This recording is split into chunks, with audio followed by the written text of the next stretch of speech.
ஏன்னா இது தலைவருடைய நேரடி பார்வையில் உள்ள ஒரு தொகுதியாக மாறிடுச்சு. அது மட்டும் இல்லை, ஒரு முக்கியமான விஷயம்னா தலைவர் இன்னைக்கு இவங்களுக்காக அறிக்கை விடுத்திருக்கிறாரு. ஏன்னா எல்லாமே அவருடைய தங்கைகளாகவும் சொந்தங்களாகவும் பார்க்குறாங்க. நாங்கள் அடுத்த நிமிடமே எங்கள் அண்ணன் பொதுச்செயலாளர் அவர்களை தொடர்பு கொண்டு நடந்த அத்தனையும் கூறியதன் பேரில் அண்ணன் ஆதவர்ஜுன் அவர்களும் அண்ணன் சி.டி. நிர்மல்குமார் அண்ணன் அவர்களும் நேரடியாக வந்து இங்கே மக்களை சந்தித்து இந்த அடிப்பட்டவங்களை சந்தித்து ஆறுதல் கூறிட்டு போயிருக்கிறாங்க.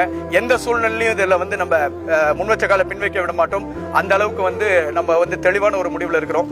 இப்போ கடைசியா நான் சொல்ல போற ஒரு முக்கியமான விஷயம் என்ன அப்படின்னா, நாளை திருப்பி இது தொடரும். நீங்க எந்த சக்தியாலையும் எங்களை தடுக்க முடியாது. நாளை கண்டிப்பா இது தொடரும். இதுல ரொம்ப இன்னும் ஒரு பரிதாபமான ஒரு விஷயத்த சொல்றேன். ஆளுங்கட்சியுடைய பெரிய பவர்ல இன்னைக்கு ட்ரீட்மெண்ட் எடுத்துக்கிட்டு இருக்க வேண்டியவங்கள அர்த்தராத்திரில 12 மணிக்கு வெளியே போகணும்னு சொல்லி மொத்த பெரிய வெளியே அனுப்பியிருக்கிறாங்க. அவங்க எல்லாருமே மோசமான ஒரு சூழ்நிலையில இருக்கிறாங்க. அப்படி ஒரு மோசமான சூழ்நிலையில இருக்கவங்கள கைத்தாங்களா தூக்கிட்டு போறாங்க. அவர் வந்து ஒரு கேன்சர் பேஷண்ட். வலுக்கட்டாயமா காவல்துறையினர் வந்து அவங்கள வெளியே அனுப்பி இவங்க வந்து இவ்வளவு பெரிய ஒரு சூழ்நிலையை இங்க வந்து உருவாக்கிக்கிட்டு இருக்காங்க. நாங்க தலைமைக்கு ஒவ்வொன்றா அறிவிச்சுக்கிட்டு தான் இருக்கிறோம். ஏன்னா என்னைக்கா இருந்தாலும் இப்ப கவர்மெண்ட் பவர்ல இருக்கும்போது அவங்களுடைய கவர்மெண்ட் ஹாஸ்பிட்டல்ல இருந்து, கவர்மெண்ட் ஸ்டாஃப்ஸ்ல இருந்து, கவர்மெண்ட் டாக்டர்ஸ்ல இருந்து போலீஸ்காரங்க வரைக்கும் எதுவும் பண்ண முடியல. இவர் வந்து ஆல்ரெடி டியூமர் பேஷண்ட்.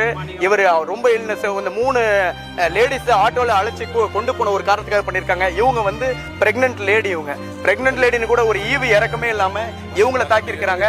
இப்போ குழந்தை வந்து பாதுகாப்பா இருக்கான்ற அளவுக்கு நம்ம செக் பண்ணிக்கிட்டு இருக்கோம். இன்னைக்கு வரைக்கும் சிடி ஸ்கேன் எடுக்கணும்னு சொன்னாங்க. இது வரைக்கும் சிடி ஸ்கேன் எடுக்காமலேயே அவங்க எல்லாருமே வெளியில டிஸ்சார்ஜ் ஆகணும். ஏன்னா டிஸ்சார்ஜ் ஆனால்தான் வந்து இவங்க